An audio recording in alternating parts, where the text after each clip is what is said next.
July 21 മുതൽ കേരളത്തിൽ online taxi ഡ്രൈവർമാർ സമരത്തിലേക്ക്. ഊബർ, ഓല, റാപ്പിഡോ, കേരള സവാരി എന്നിവയ്ക്കെതിരെയാണ് സമരം. വിവരങ്ങളുമായി ഉമേഷ് ചേരുന്നുണ്ട് കൊച്ചിയിൽ. ഉമേഷ്, ഏതായാലും ഈ ഓൺലൈൻ സർവീസുകാർ ഈ ടാക്സി ഡ്രൈവർമാർക്ക് മതിയായ പ്രതിഫലം നൽകുന്നില്ല എന്നാണോ ആരോപണം? എന്താണ് അവർ ഉന്നയിക്കുന്നത്?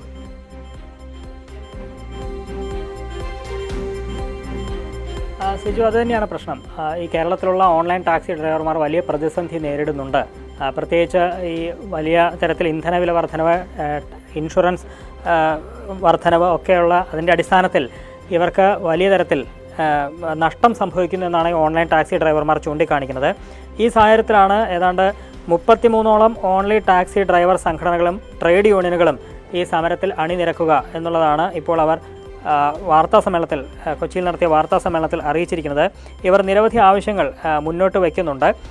ഈ കേരളത്തിൽ പുതിയ വാഹനങ്ങളുടെ അറ്റാച്ച്മെൻറ്റ് താൽക്കാലികമായി നിർത്തിവെക്കണം. മറ്റ് സംസ്ഥാനങ്ങളിൽ രജിസ്റ്റർ ചെയ്ത വാഹനങ്ങൾക്ക് കേരളത്തിനുള്ളിൽ ലോക്കൽ സർവീസ് അനുവദിക്കരുത്. നിയമവിരുദ്ധമായ white board bike taxi service അവസാനിപ്പിക്കണം. തുടങ്ങി ഏതാണ്ട് 11ഓളം ആവശ്യങ്ങൾ അവർ പറയുന്നുണ്ട്. നിലവിൽ അവർക്കൊരു കിലോമീറ്ററിന് മിനിമം നിരക്കായി 120 അല്ലെങ്കിൽ 130 രൂപ വരെയൊക്കെയാണ് ലഭിക്കുക. പക്ഷേ അത് പോരാ.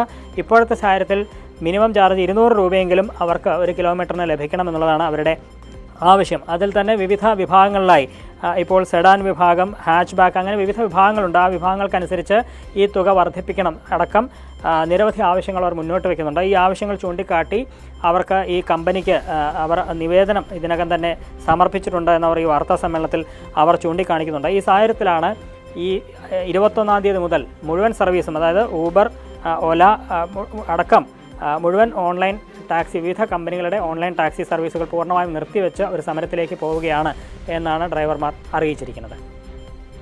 ശരി, ഉമേഷാണ് കൊച്ചിയിൽ നിന്ന് വിവരങ്ങൾ നൽകിയത്. ഓൺലൈൻ ടാക്സി ഡ്രൈവർമാർ സമരത്തിലേക്ക്.